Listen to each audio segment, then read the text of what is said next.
What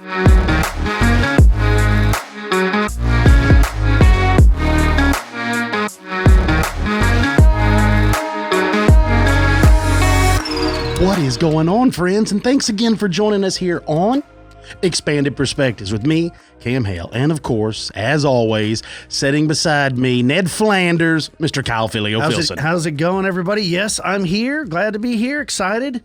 It's getting the baseball is getting ready to fire up. So, me and my sons were already going to practice. I'm not practicing. I'm just watching. But yeah, we're already going to practice. And I know, so we're looking forward to another season. I look forward to it every year. I know people that are into sports and stuff, they don't mind me mentioning it. I know there's people out there that despise baseball and they get tired of hearing about it, but I'm sorry. I love it. We're a baseball family. We always have been, and so we're looking forward to that.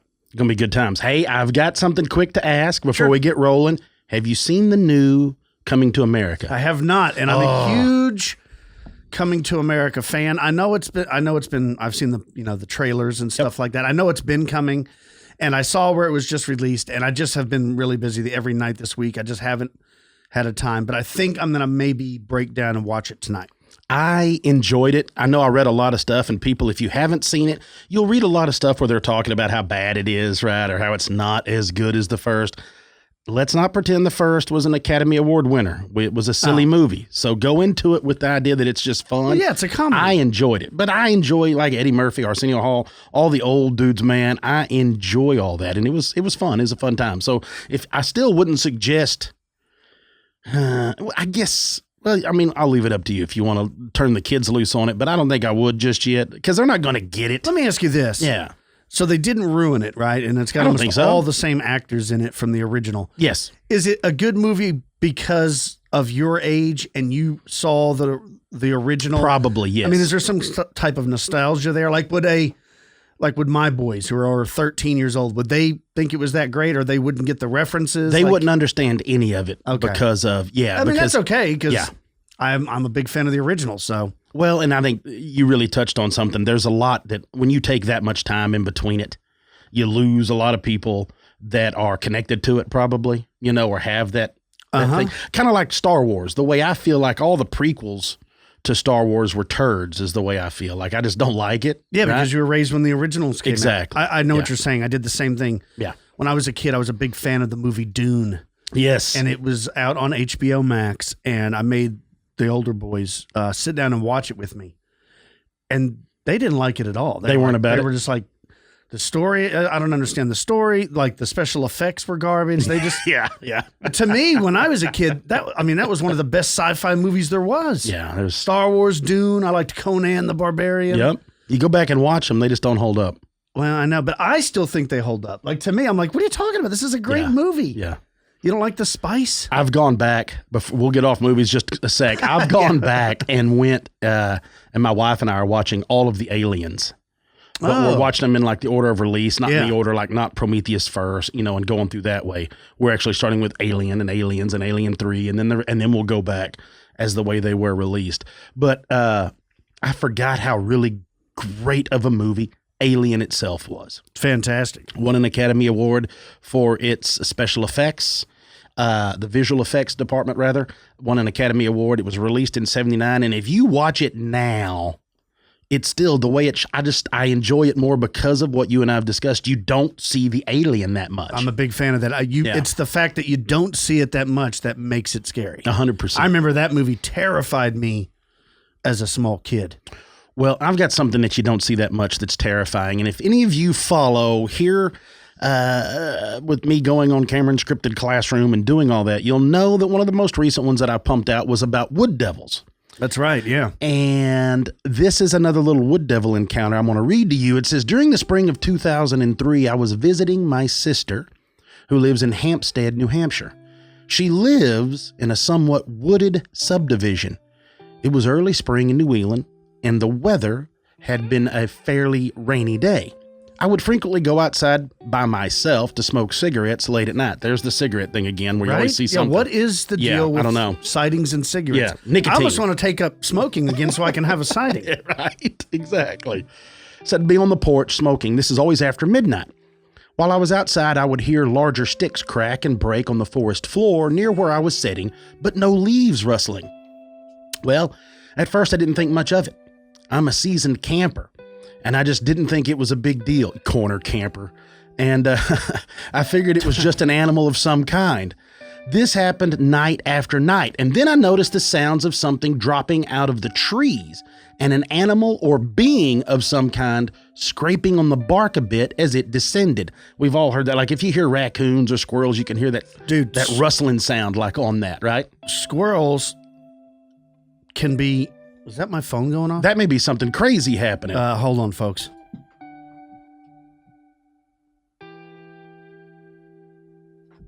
Sorry about that. This is a live recording. That's right. Recording. We're looking around like, what? Okay. Anyways, what I was going to say is, like, you'd be surprised at how loud squirrels can be. I can tell you, I don't know how many times I've been hunting. Yep. And you're like, what is coming out of that tree? Yes. And it'll turn out it's a tiny squirrel. Yeah. Or it's underneath you, and you're like, there's deer. There's deer coming. Something. And then, yeah, exactly. So, I mean, okay, continue. So you get it. Well, it goes on to say that I tried looking for movement, but I saw nothing, like an animal or anything. The floodlights were on every time I was out there and were brightly shining. There was a street light at the end of a long paved driveway off in the distance. On subsequent nights, I took a flashlight and I tried to shine whatever animal it might be with it, but there was to no avail. Even though everything was brightly lit, I saw nothing. I tried this night after night. The sounds were there every single evening without fail. Goes on to say that I could hear them moving closer and closer to me the longer I was out there. Now, during the day, I looked for tracks and marks on the tree or other evidence, but it didn't turn up a thing. I picked up some sticks and broke a few to see what size stick I was hearing break, and I ascertained that the stick diameter was about an inch.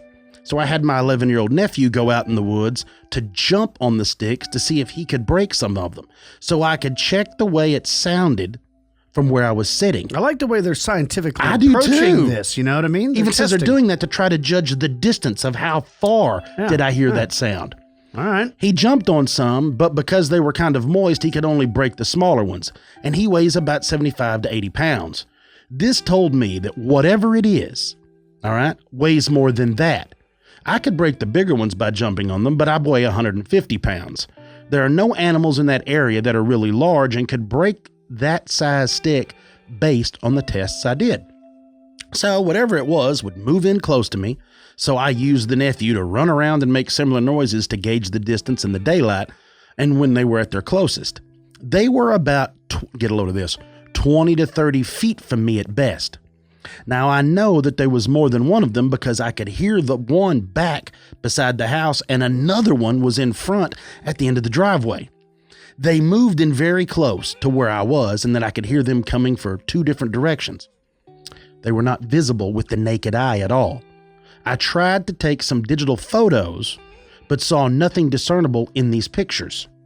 Another thing that happened says my sister didn't have any window coverings downstairs, and she loved the view of the trees, and I would sit at night on her computer surfing the web, chatting online near these windows. All right.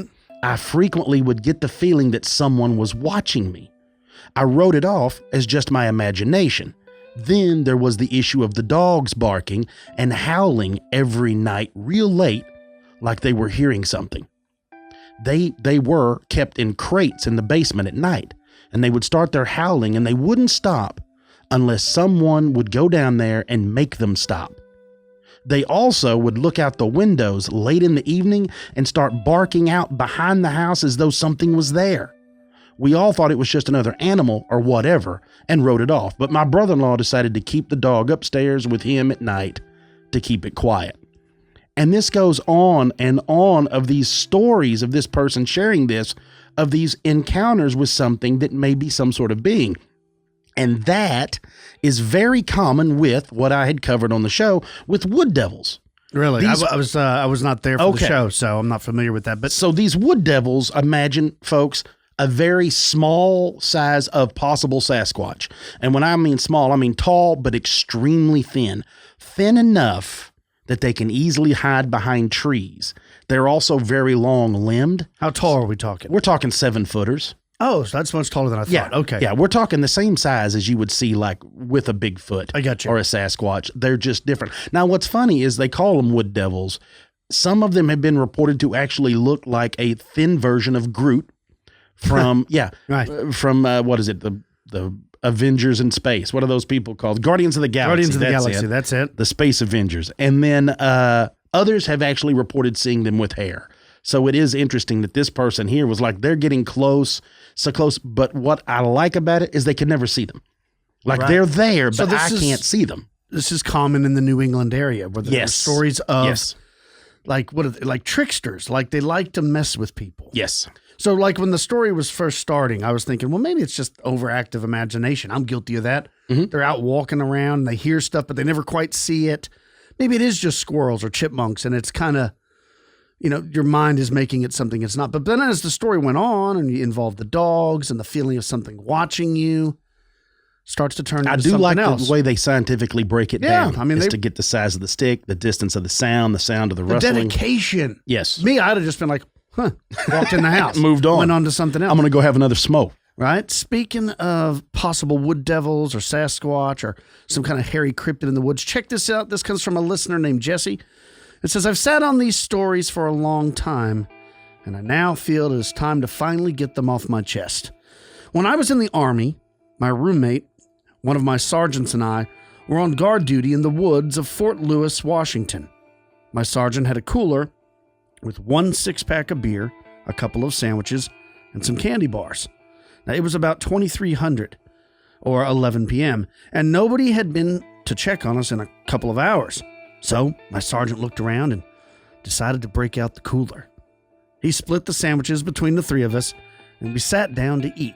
Now, while eating, he passed out the beer. I had one, and the rest were taken by my roommate and the sergeant. When we finished the meal, they threw the bottles into the woods. I stood and picked up my bottle and chucked the bottle into the tree line. I didn't hear the breaking of glass that I thought I would hear. Instead, I heard a thump of the bottle hitting flesh or a pillow. Now, my sergeant and roommate and I looked at each other and then looked to the woods. We picked up our rifles, locked and loaded the M4s we carried, then we walked towards the tree line together. Now, once we got to the tree line, we all kind of stood there for a couple of minutes just watching, looking around and trying to make sure we heard what we actually heard. I stepped just 3 or 4 feet into the tree line, and I found my beer bottle. I picked it up and walked back out to where my roommate and my sergeant were standing. I turned around and threw it back into the trees. We all kind of looked at each other, laughed, and turned around to head back towards what we were guarding. At that time, within a few seconds of us turning around, the beer bottle came back out of the woods and under the ground in front of us, and we spun around and leveled of our weapons into the trees, taking very careful aim. What I saw that night not only scared the shit out of me, my roommate and my sergeant were scared as well. We ran back to the safety of what we thought was safety of our fire, and that's when the other beer bottles came out of the tree line and landed in our camp, and we set up defensive positioning just in case they moved out of the trees. Now, what I saw standing into the tree line was about 3, maybe 4 roughly humanoid-shaped each beings standing roughly 7 to 9 feet tall. Each one looked like it had black hair, but that's because they were shrouded in the trees in the darkness, and one of them grinned, and they walked back into the trees. My sergeant looked at us, and we looked at him, and he swore never, ever any one of us to talk about what we saw to anyone in our command structure. My second encounter came when I was driving from Vancouver, Washington to Burien, Washington to visit my sister-in-law and other family for the weekend. I came around a corner near a secluded pond close to the side of the road. I saw 2 Sasquatch standing by the pond with what looked like large, crude spears, trying to fish, I assumed. As I drove past, they looked up, gave me a passing glance, and went back to fishing.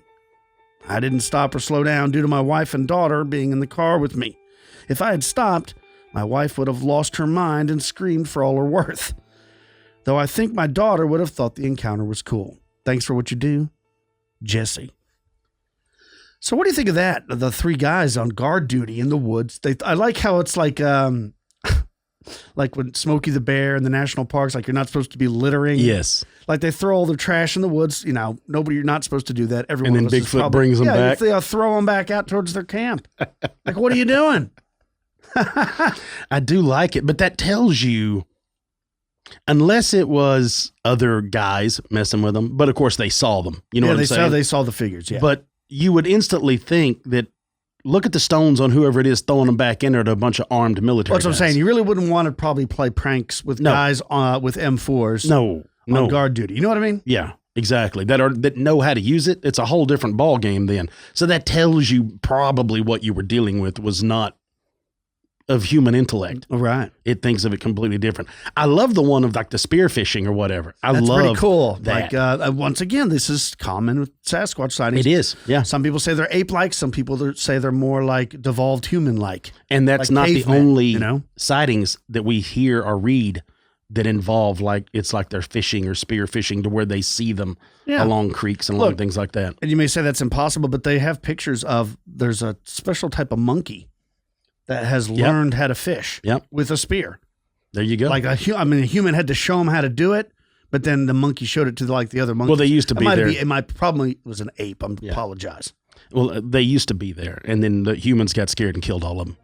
That's probably how, because that's how it's going to take us over. Is that, right? Planet Yeah, of the I've seen that movie. Right? All of them. Right? Yeah. Well, let's take a break, and when we get back from the break, I'm going to be talking about some street light interference. That's right, folks, sliders. So don't go away. You're listening to Expanded Perspectives.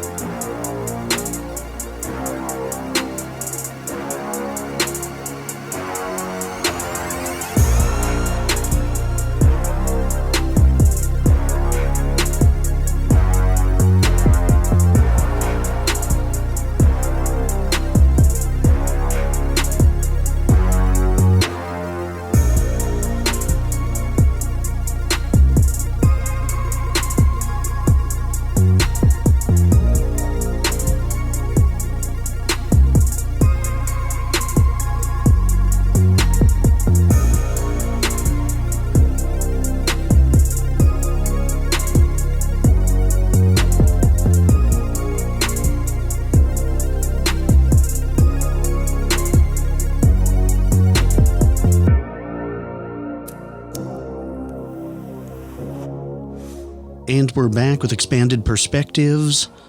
What I'm going to be talking about today is kind of an interesting phenomenon.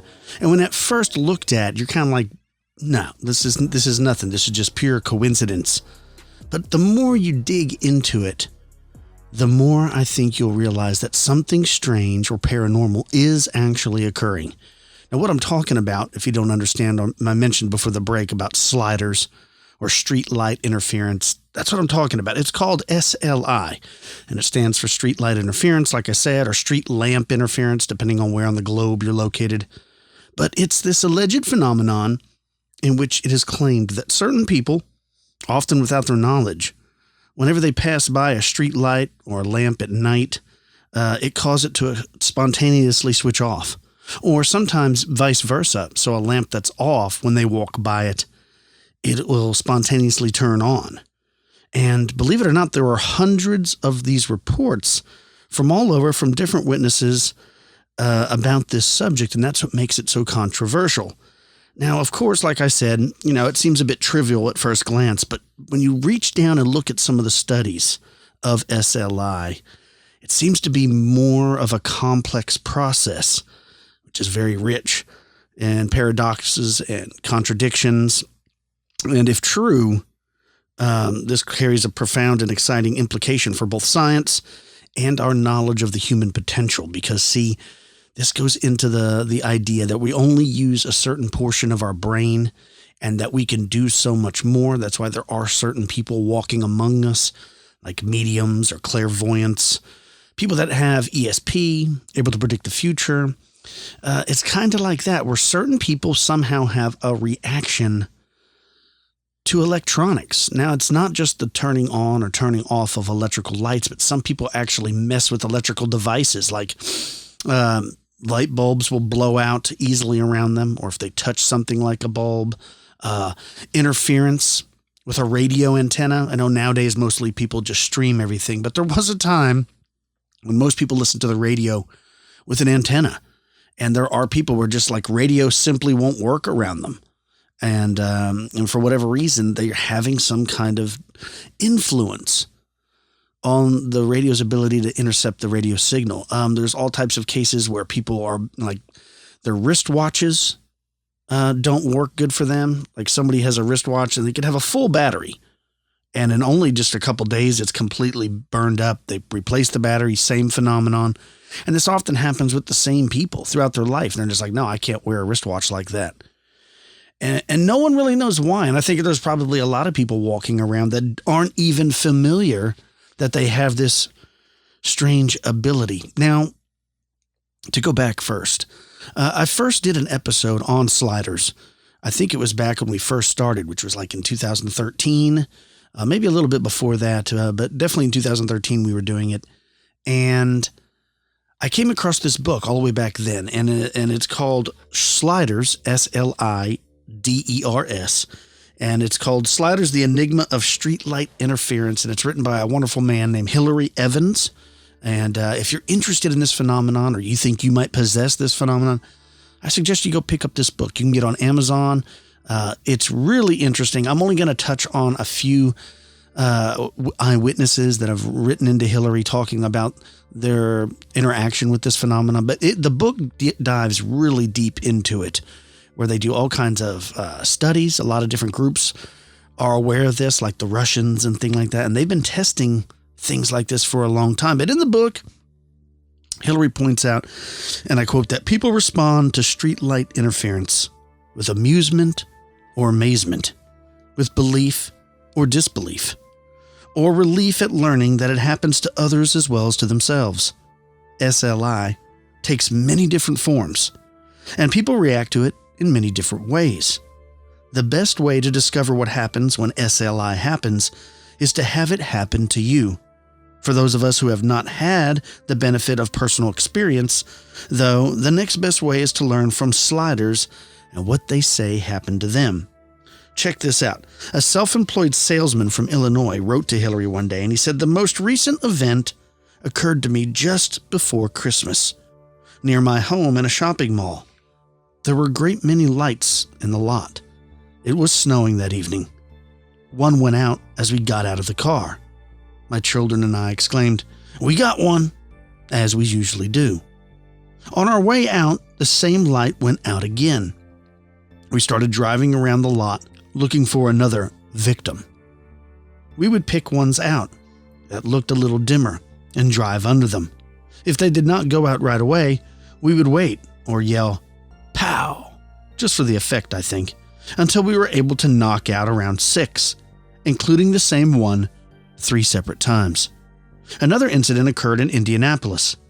I had just happened to be discussing this phenomenon with a couple of business friends over a drink. One of them had witnessed this on a prior occasion. The other, of course, thought we were nuts. When we got to the parking lot to get to our car, well, I got one. We all laughed at the coincidence. As we were driving to a restaurant and waiting at a stoplight, another one went out. More laughter from us as we converted another non-believer. Another person writes in, this young person is from Yorkshire, England. It says, my experience of SLI started in 1991 when I was 19 years old. I was walking back from my girlfriend's house after a night out, followed by a smooching session at her house. It was summertime, in the small hours of the morning, and it was quite cold. I was walking through an open park, lit by old-fashioned, ornate streetlights, when the nearest light post to the footpath went out as I approached. I thought nothing of it except, well, the bulb is gone. The very same thing happened the following night, and again, I dismissed it as a dodgy bulb and thought nothing of it until it happened the next time I passed, at which point I started to think something was up. Over the months, as I returned home from my girlfriend's house, the light would always do the opposite as to its original state, meaning if it was off, it would turn on, and vice versa. After passing the light post, it would usually revert to its original state. I would usually be over 100 meters from it when it did this. On the approach, it would vary from 60 meters to 10 meters past the post before it would turn on or off. I told my friends about the situation, and to silence the skeptics and piss takers, I took them past the light post one dark evening. Sod's law, as nothing happened. Not even a flicker.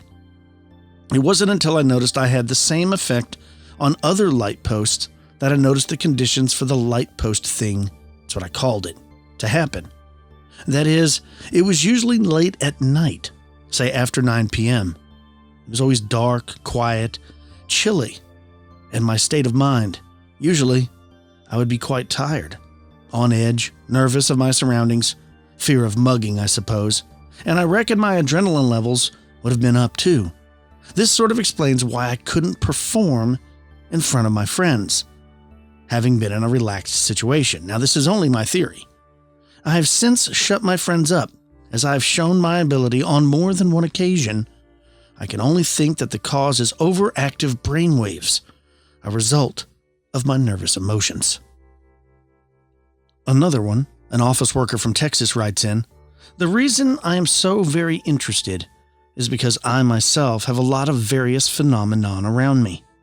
Streetlights diffuse and go off at night, sometimes very slowly, sometimes very quickly. Streetlights go on in the same full sunshine at times. When I come close to them, I have periods in my life when several appliances have broken down, just one after the other. Now, regular light bulbs will also come on or go off whenever I'm around, either in people's homes or in restaurants. The same thing happens with fluorescent lights. I've had an electronic garage door open on me before, twice. Once at my house in Lexington, Kentucky. Another time in my home in Ocala, Florida. The garage doors would often open about halfway, then go up and down rather quickly in a crazy way until the energy dissipated or ran out. If I am on really high energy, which I'm about half the time, I can hold a compass and the needle will go crazy and just go around and around until I let go of the compass. I also periodically have a tremendous amount of trouble with my handheld tape recorder. It'll stop recording, but is still capable of playback. I went through this about 10 times over a period of a couple months. Once it was so bad, it even wiped out what was on the tape. At other times, several of the fuses and lights in my car will blow. Once I was really excited. I was in my travel trailer at the time. When I reached out to turn the light on, there was like blue lightning running through the little bulbs, 2 of them, and a fuse blew. And all the DC lights in the trailer went out.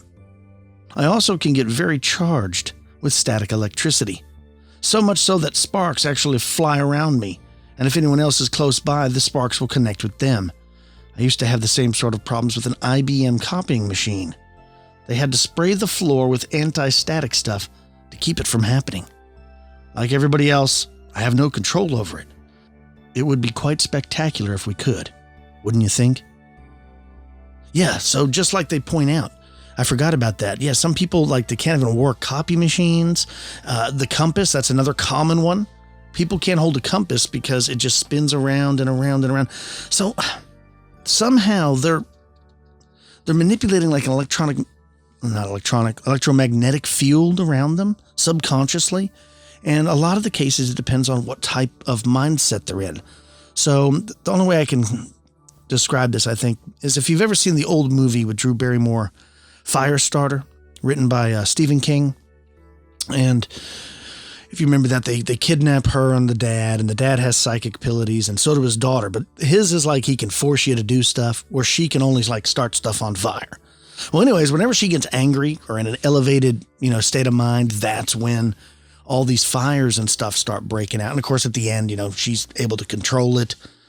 And anyways, that's the way this kind of seems. It's like nobody seems to be able to control it with any predictability. But it does seem like when you're depressed or high energy, amped up, or angry, that's when it kind of pops off. Hillary goes on in the book to talk about if anything like this has ever happened to you, you are probably curious to know what is going on. If it has ever happened to you, you may be curious to know why other people think it happens. If you are a skeptical cast of mind, you will be intrigued by the wooden whodunit aspect and look for simple, natural explanations to dissolve the mystery. If you are tease the experts kind of person, you will be entertained by something that seems to be happening even though controversial science says it can't. For SLI, it's a fascinating puzzle, as challenging as a Rubik's Cube, and at the same time as addictive as a detective story. People, for whatever reason, experience SLI, and they experience it in many different ways. For some, it's a frequent occurrence. For others, it is rare, even once in a lifetime. Sometimes only one light is affected. Other times they affect in a sequence. The slider may be walking, cycling, or even in a car, makes no difference. She may be close to the light or at a fair distance. He may be alone or he might be with others. The only common factor is that a streetlight is somehow affected, seemingly by the approach or the presence of the slider. Now, SLI is not a local phenomenon. In fact, it happens the world over. I've collected reports from the Americas and the Caribbean, Western and Eastern Europe, Scandinavia, and Atlantic Islands, Asia, and Australia. The similarity of these reports shows that SLI follows much the same pattern wherever it occurs, and whether in Boston or Budapest, Manchester or Melbourne, the same questions arise. What's so special about streetlights? Well, perhaps they aren't that special. SLI is only one of a range of experiences that take place in the borderland between the physical and the mental. What is happening is unquestionably a physical effect, the switching off or on of an electrical gadget, yet at the same time, it seems to be a mental effect, in that though this switching happens spontaneously, it evidently requires the presence of an individual human, often in an exceptional state of mind. He goes on to say that SLI is unique and can reasonably be regarded as a phenomenon in its own right. We have the testimony of hundreds of people who have no reason to doubt. Even if it should turn out that a few are telling lies or making up stories or exaggerating, the fact that so many people have put themselves through the trouble of reporting their experience, people from all walks of life, from many countries, makes it hard to believe that they are all deceiving us or themselves. They could be wrong in the way they interpret their experience, and this is something we shall have to consider, but that something is happening. There is no doubt. Even if the witnesses are deluded, such a widespread delusion would be of interest as a social phenomenon. We do not have to suppose that SLI is a physical or psychic happening, or that is any way supernatural. What we do have to consider the possibility that SLI is showing us a wider potential of the human mind, a deeper interaction between mind and matter. I have to agree. A microbiologist from Norfolk, UK, says the first possible SLI occurred when I was in an extremely emotional state. While I was driving to a police station, I was very worried about a loved one and spontaneously asked, "Just give me a sign that she'll be okay." At that very instant, a streetlight over the car burned out. Everything turned out okay. I'm not sure who it was that I was asking for a sign, but they gave me one. Another lady from Texas writes in, "As I was walking my dog home one evening, after the streets were deserted and quiet, I had this uneasy feeling of not being safe that came over me. I was at that moment wondering if I should continue in the direction I was going, so I stopped in the middle of the street, and as I glanced down the street, every single light for the neighborhood block went out, followed by a small explosion and sparks from what I thought was a transformer at the other end of the street. It was the most odd thing to be immediately certain that this was not the way I wanted to go. We turned around and went straight home." So in that instance, it's like someone is warning her not to go that way. and gave her a sign. Very cool. A motion picture executive from New York writes, 2 examples may relate to one another. The first is one of the few times I was able to look at a streetlight and it went out. I was walking to my car one evening from work and I looked at the streetlight ahead and asked the light if I was going to move to Los Angeles. The light was already out, and 1 second after the question, the light turned on. I was bedazzled. When I got in my car, though, still looking at the light, it went back out. I still do not understand this occurrence. Maybe it was a sign. I don't know. The second experience was also connected to Los Angeles. I went to LA on vacation after being laid off from the movie company in New York, and the streetlights were going out left and right. My friend was in the car and noticed it as well. Jokingly, he said, "I brought a lot of negative energy with me after being fired." A teacher from Paris, France writes in 1980 or 1981, in Sofia, Bulgaria, I was walking to the Cité University and stopped to drink at a little fountain. At the moment I stopped to drink, the streetlight overlooking the fountain went out. I just laughed to myself, and the next day I told the story to a friend. We were in a bus, and as we passed by the same spot, I showed her the light which had gone out. At the very moment, it went out. It was one of the rare occasions when I've had a witness, the only occasion when I've been in a vehicle when SLI occurred. On another occasion, I was walking along a street undergoing some repairs when an SLI occurred. A few days later, in the same spot, I remembered and watched the light to see if the same thing would happen. But nothing did. I turned my thoughts onto something else, probably how not to fall into a hole in the road, and the neighboring lights went out. My feeling at the time was that it is useless to think of SLI and hope to provoke it. It happens when it chooses to happen. A woman from Toledo, Ohio says, "The other day my brother was making fun of my supposed powers. He was laughing, saying that my experiences with the phenomenon were such a bunch of hula-hoo. I ignored him, thinking to myself, I know what I know, and his doubt could be attributed to being a younger, inexperienced sibling, rival who possibly could be jealous. Minutes later, all the power, lights and everything went out for 15 to 20 seconds, then came back on. I laughed, heartily, and exclaimed to him how wrong he was. He was flabbergasted and said to me, 'Do it again.'" A photographer from New York, visiting the UK, said another amusing incident occurred in Exeter, in a cathedral where our choir was in residence for a week.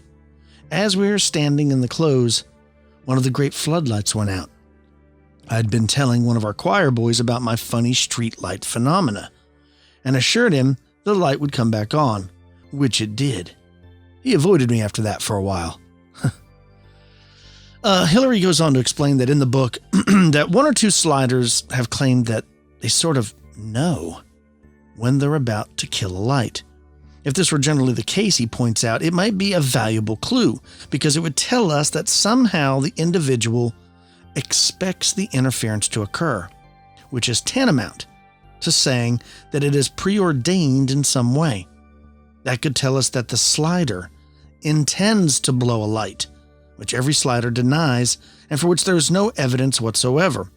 Or it could simply mean that the light was on the verge of blowing anyway, and for whatever reason, and that the witness is somehow aware of this in the same semi-mysterious way that the experienced mechanic, when you drive into his garage, can tell you to get out your MasterCard because he knows from the sound of your engine that something is about to go wrong with it. But that's too many somehows to be convincing. And though it's an interesting line of thought, the worth bearing in mind, it is no sort of explanation as to why the light extinguishes and why the individual thinks after it's happened that she is responsible. In any case, it is liable to all the same weaknesses as any explanation based on chance coincidence. Let's check out another one. A young man from Dublin writes in, "I was leaving a friend's house to go home to my own about 11 p.m. at night in early summer. My own house is about a mile from his, with a straight road that jinks slightly to the right and then continues as it crosses a main intersection. As I start walking up the road, the streetlight about 7 meters ahead of me goes off. I don't pay any heed and continue on. As I get about the same distance from the next one, it goes out too. Okay, I pause and I think to myself, 2 in a row. That's a bit of a coincidence. And I carried on. Yes, you guessed it, the same with the next one. This time, I stop and look back at the other lights. They've come back on. I start walking again, and this happens all the way home except at an intersection. I get 7 meters from the light and it goes out. I get about 3 or 4 meters past it, it comes on again. Needless to say, I'm walking quite fast and a little freaked out by the time I get home. I tell my friend about it the next day. Now, we are both at a loss to explain it and eventually say maybe it was just a weird coincidence. But if it was a coincidence, it's a very strange one. As time passes, I begin to think I may have imagined it, or maybe had a really vivid dream of it. And no substances were taken, legal or otherwise. About 6 months passes, and the incident is pretty much forgotten. Unfortunately, at this time, my father suffers from a major heart attack and is taken to Blanchardstown Hospital in Dublin. All the wards are in different buildings to reduce the chance of infection. My father wants me to get a paper from the hospital shop in another part of the grounds, and the same thing happens again, all the way from the ward to the shop and back. 7 meters from the light, it goes out. 4 meters past, it comes on again. Totally freaked out again, but I can't explain to my father why I am as white as a sheet when I came back. He doesn't need me telling him any scary stories, and it hasn't happened to me since. Man, that would be freaky. Can you imagine that? Just going along, minding your own business, and every time you get 7 meters from the light, it goes out. And then as you walk past it, it turns back on. I mean, like 1 or 2, that might be kind of weird, but like just continually happening the whole time you're walking, that's freaky. Here's another one from a chemistry engineer in Woodville, Washington. It says, I once was stopped in a major city by police officers who wanted to know what I was doing to the city streetlights. They had observed that as I turned into a lighted street, each and every light went out as I reached within 3 meters of it. I looked back and nearly 6 lights and 1.5 blocks of streetlights were darkened. The police searched my entire car and me before allowing me to leave. As I drove away and on down the street, the oncoming streetlights extinguished just before my car reached each pole. I turned off the street and round the block and looked. The streetlights were still dark, and the police stopped me again and asked me not to drive down that street again until they had the lights checked out. I drove again up and down that street, the opposite direction, and once again, the far side streetlights went dark as I approached all the way through the city, approximately 8 kilometers. These were electric vapor type modern streetlights. Here's another one, a television director from California. At the time, I was single, in an unhappy relationship with a woman who lived about an hour away, and without transportation. My car parked dead at the curb and requiring expensive repairs. I worked long hours, out of compulsiveness and frustration. It was not a high point in my life. My walk to work took about 35 minutes, and in the darkness on the way home, I was almost always thinking intensely. Well, one night, I was walking past an apartment building, and the yard light turned off. After I'd walked past it a few meters, it sputtered back on. I didn't think much of it until the next night, when the same thing happened. Now I began to wonder if perhaps I was doing this somehow. I made a game of it, actually concentrating on turning off the light, and found much to my surprise that I could do it consistently. I found that I couldn't turn off just any light, but that one was easy. I discounted oncoming car headlights and even observed the light from a distance for a few minutes one night to make sure it wasn't just going on and off at random, and it wasn't. Then, one February night, I was walking through a bitter cold and snow towards downtown Colorado Springs, feeling quite sorry for myself and actually starting to get angry. As my frustration with my situation rolled to the surface, the streetlights began to go out. Not just one at a time, but 5 or 6 at a time. As I walked down the street, more lights went out. I felt filled with excitement as I looked back at the 2 city blocks of dim streetlights that I knew I created. So see, it's like when you're upset or in a bad way, it seems like it manifests, like it becomes more powerful. Very interesting. So what are we supposed to think about this streetlight phenomenon? I mean, I know there's some of you out there that are just like, dude, Kyle, what are you talking about? This is boring. Lights go off when somebody walks by. Yeah, the bulbs are bad. That's it. That's all it is. It's a malfunctioning streetlight. But I'm telling you, there's way more to it. And for how many cases there are, it cannot be just a coincidence. There are people that, like I said, that mess up all types of electronics. They're impossible. They can't hold a compass. They destroy stuff whenever they're around, bulbs in their cars and everything. People can do it with headlights of cars. Some people make it a game, and they try to see if they can make it happen, but it doesn't always happen. Most of the time, I will tell you, it seems like most of the time it's completely random, but it does seem to happen. And it happens to young people, old people, male, female. It doesn't seem to matter. But there are people, and it seems to also be generational, where if somebody's father could do it, then they can do it. And then they start wondering, well, I wonder if my kid can do it. And it's really bizarre. I suggest if you're interested in this type of thing, or you yourself, you think have this ability, you should check out the book Sliders, The Enigma of Streetlight Interference by Hilary Evans. I'll put links to it in the show notes. Let's take a break, folks. You're listening to Expanded Perspectives.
We're back with Expanded Perspectives.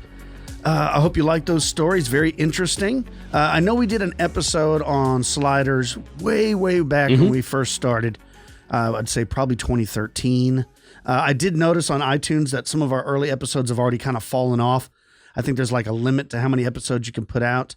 I have to go and check with our IT guy about that. But so some of almost all of 2013 isn't even available on there. But you can still go to our website, expandedperspectives.com, and you can listen to them there. As far as on other podcatchers, they could be there. I don't know. I didn't check every service. I mean, we're distributed on probably 10 different platforms. But anyways, if you've been with the show for a long time, or if you've gone back in time and listened to that episode, I did an episode one other time on sliders, or that phenomenon. But there's just so many more sightings out there, or cases like this. I think you even mentioned that you have a problem with wristwatches going dead. And that. I used to be able to do that. I don't do it as I've gotten older, but I used to be able to literally walk past the lights and turn them off. Now, were you thinking of anything while you were doing it? It was, look at me. Do I look like I'm a deep thinker? That's true. Okay. So I got what you're saying. But you know what I mean? Like, were you in an agitated state? Were you in a depressed state? Like, no, not that I'm aware of. Right, because it happened so long ago. But yeah, I don't think so. I mean, it was literally just traveling. But I'm always in an agitated state. So yeah, I would probably say I was upset. There is a lot of people that are trying to understand the phenomenon.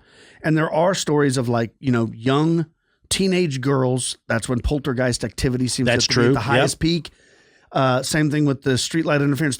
People are trying or theorizing that it might be on, like, your mood. Like, teenagers, like, they got a lot of hormones going on. Yeah. Or like I was asking you, if you were agitated, angry, depressed, like, is that somehow causing it? So I wonder if this is out there. I wonder if is it caused by your aura? can a streetlight in some way, those photocells, read people's auras? Because wouldn't that be something, maybe a different aura affects that light differently? I don't know. And that's a good theory because I have been outside. I've never seen my aura. I don't even claim to have one. I'm not sure I even have a soul. But I have been outside and like when there's a lot of lightning activity, I have felt like the static electricity, the hairs on my arms stand up. Like when we were in Colorado? And, when the storm come in. I know that there are fields, and they make even special lenses, I think, that can detect the energy field. And what's the thing that runs along the side of a shark that they can feel like the Lorenz amplitude. Dude, I have no idea. But you know what I'm talking about, I know what you're right? talking about. And so, maybe somehow your aura or your energy or maybe maybe that is what actually sets it off. But I haven't had it happen in a long time. Watches still, but I just don't wear them that hardly ever. Like I got this thing on some wacky Fitbit. So far it's working, but it's all digital. So I don't really have that. But yeah, I was having issues with that whole thing. Well, I know that there are people out there that they cannot wear wristwatches for whatever reason. Yeah, I have never been able to until recently. Yeah, but yeah, dude, that's awesome. It's cool because there's still enough cases of it that people more and more are still reporting it. And it always makes me wonder too, now that you bring that up, could it be the energy and moods that cause you to have all of these encounters? You know how we talk about people being empaths and some are tuned that way. It's got to be a frequency or a tuning that certain people have. It has to be. Certain people, telekinesis, where are the studies, the people that ESP, things like that, remote viewing, like there's so much more of our mind, I think, that we could use. Yes. We just don't know how to do it. It's very true. And I think that certain people are more sensitive. Yeah, I believe so. And when it comes to like this phenomenon, I'm not even like, if you see a ghost, you're aware of the phenomenon. Like everybody knows what a ghost is, right? If you see a Sasquatch, people are aware. People might be experiencing streetlight interference and not even realize that it's a thing. Well, and there may be more interference in their life where they're experiencing things to where we all know people where certain times you ever walked up to like a door, the electric doors, and you're trying and it won't even register you. And then all of a sudden it opens up and everything's good again. Yeah, that could have been just a glitch, or it could have been the fact that whatever was going on with your aura or however, it just didn't register movement. It just something you were producing didn't register. I wonder if all of these have something to do. We all know people who have things go out more than others, like a credit card. You could have your debit card or your credit card, and you could keep it in the RFID or whatever protection. But for some reason, some people's always wears out or goes out before it's even wore out. Maybe it's something to do with your person. I think you're right. I know that the old radios, the ones with the antennas before there was digital streaming, there were certain people that they have interference with those more than others. So it has to be something that we could probably measure if we you'd have to try every measurement unknown to find out, but there's got to be a way you could do it. So like we talk about with like Sasquatch sightings where people are fearing ridicules, that's why they don't come forward with stories. I think there's probably a lot more cases of this, but people aren't in fear of ridicule. They just they're not aware that it's a thing. Well, and that's why they don't report it. Who would you report it to? That's true. Like if I had started experiencing this week, I guess I could talk about it on our show, but where would you send the sighting? That's where it would here. Expanded perspectives. That's where you send your sighting. That's where you send your slider encounter. I wonder when people talk about where they feel like they have that some sort of interaction with Bigfoot to where they use like infrasound or something where they're talking about. What if it's not really that? What if it is somehow you're tuned to that frequency, or maybe you're tuned against that frequency. So when you get near certain frequencies like that creature, it affects you negatively, like you have some sort of allergy to that frequency. Well, and there are sightings and cases where people feel like Sasquatch is communicating with them telepathically. Maybe that's what it is. Y'all just tuned in. Who knows? Not me. Right. If you have any cool stories you'd like to share with me and Cam, please email the show, expandedperspectives.com.